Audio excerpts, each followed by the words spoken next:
Hello students, depreciation में आज हम लोग इस टाइप के क्वेश्चन को देखेंगे। देखो यहाँ खास बात क्या है, हम लोग को यहाँ मशीन का और प्रोविजन फॉर डेप्रिसिएशन का बैलेंसेस दिया हुआ है। मशीन और प्रोविजन का बैलेंसेस देने का मतलब है कि यहाँ पे मशीन अकाउंट और प्रोविजन अकाउंट हम लोग को स्टार्टिंग से नहीं बनाना है, ये पहले से बना हुआ है, बीच से हम लोग को बैलेंसेस दिया हुआ है। और फिर लिख रहा ऑन 1 जुलाई 2014 हम लोग एक मशीन जो खरीदे थे 1 अप्रैल 11 को 1,20,000 में, उसको 50,000 में सेल कर दिए। तो आपको टोटल मशीन दिया 8 लाख का, जिसमें से एक मशीन सेल कर दिए 1,20,000 वाला, ठीक है। और फिर उसी दिन एक नया मशीन 3,20,000 का खरीद लिए।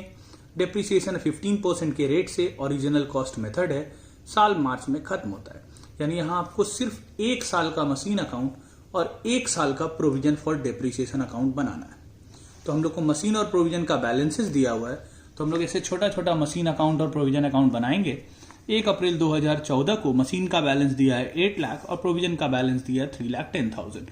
मशीन का बैलेंस यहाँ डेबिट में लिखेंगे और प्रोविजन का बैलेंस क्रेडिट में लिखेंगे। इसका मतलब क्या है, समझो कि हम लोग पास टोटल मशीन है 8 लाख का, जिसपे अब तक 3,10,000 डेप्रिसिएशन ऑलरेडी हो चुका है। हम लोग स्टार्टिंग से नहीं बना रहे हैं, ऑलरेडी बना हुआ है। 8 लाख का मशीन था जिसपे 3,10,000 का डेप्रिसिएशन हो चुका है।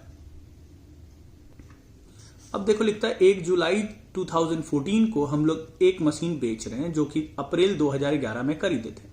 तो हम लोग जब भी प्रोविजन बनाते हैं तो करते क्या है, जो मशीन बेच रहे हैं उसका शुरू से लेकर सारा डेप्रिसिएशन ऐड करते हैं और प्रोविजन अकाउंट से निकाल देते हैं और मशीन अकाउंट में ट्रांसफर कर देते हैं।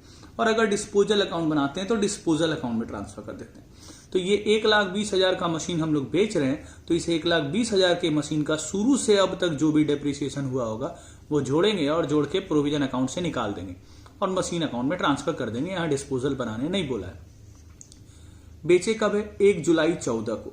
तो यहाँ ध्यान देना, हम लोग खरीदे थे 1 अप्रैल 11 को, तो पहले इस मशीन का शुरू से वर्किंग करेंगे।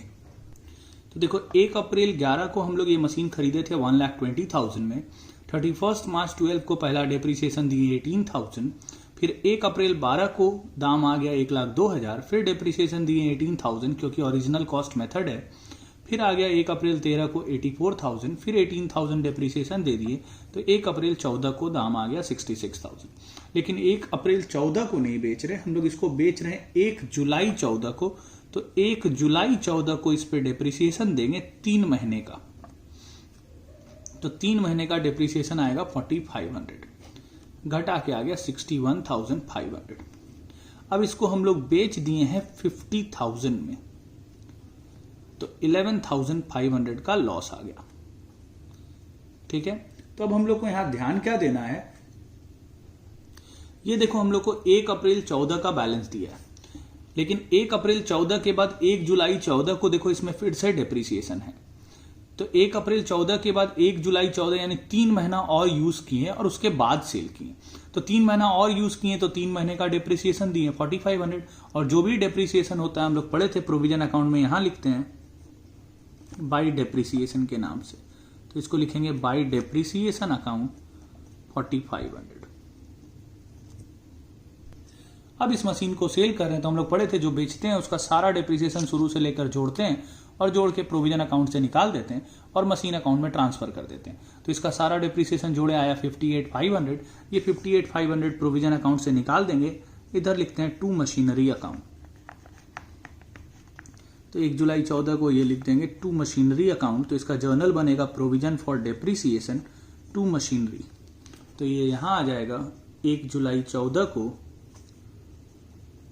Bye provision for depreciation account 58,500। अब इसको बेच दिए तो यहां लिखेंगे बाय बैंक अकाउंट, इसको बेचे 50,000 में। फिर लॉस हुआ तो लिखेंगे by statement of profit and loss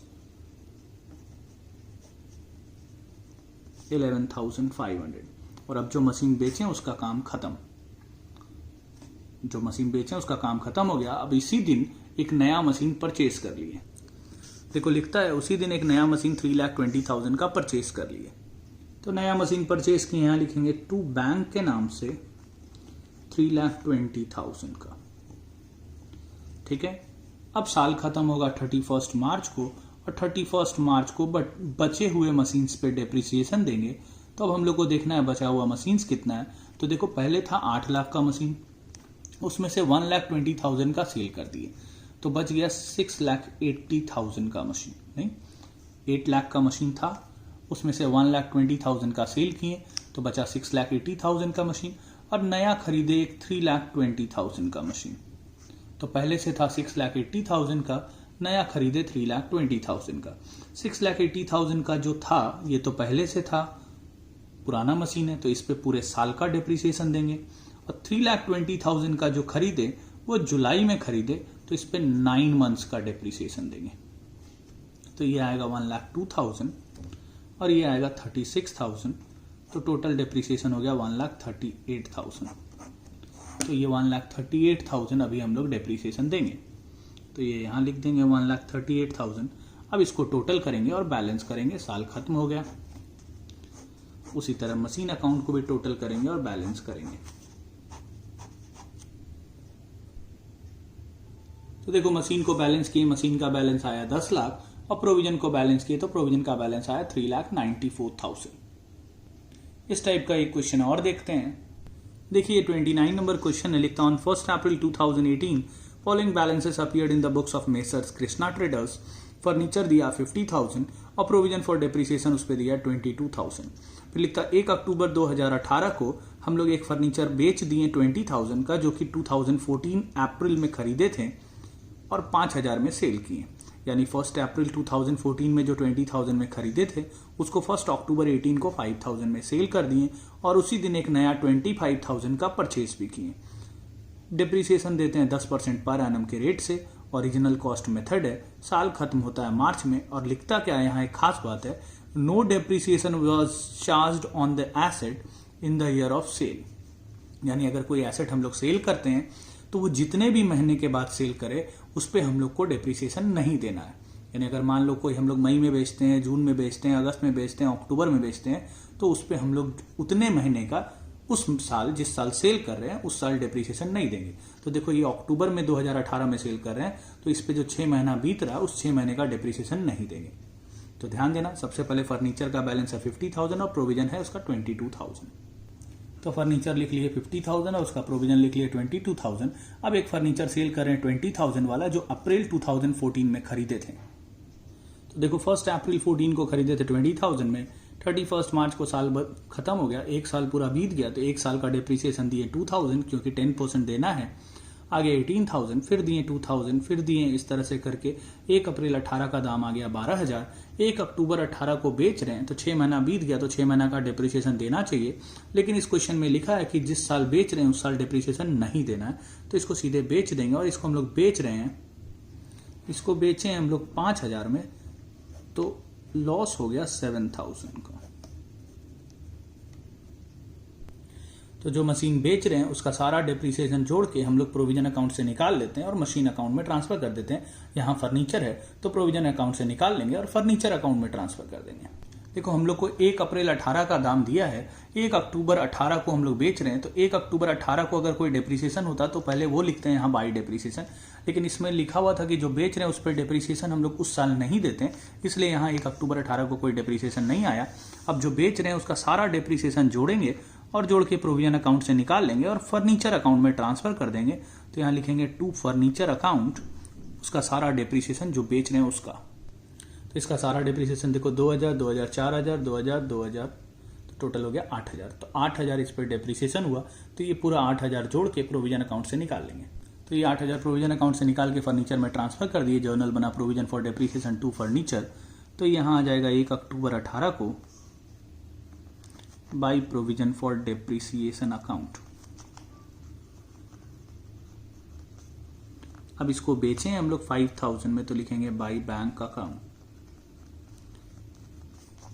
अब लॉस होता है तो लिखते हैं by statement of profit and loss, और प्रॉफिट होता है तो लिखते हैं to statement of profit and loss. लेकिन यहाँ कंपनी नहीं है, यहाँ नाम है मेसर्स कृष्णा ट्रेडर्स, यानी फर्म है, और फर्म होता है तो हम लोग लिखते हैं by profit and loss account. Statement of profit and loss की जगह प्रॉफिट एंड लॉस अकाउंट लिखते हैं यहाँ। ठीक है, तो बेचने का काम अब खत्म हो गया। अब इसी दिन एक नया फर्नीचर परचेज किए हैं 1 अक्टूबर 18 को, तो यहां लिखेंगे टू बैंक करके हम लोग परचेज किए हैं 25,000 का।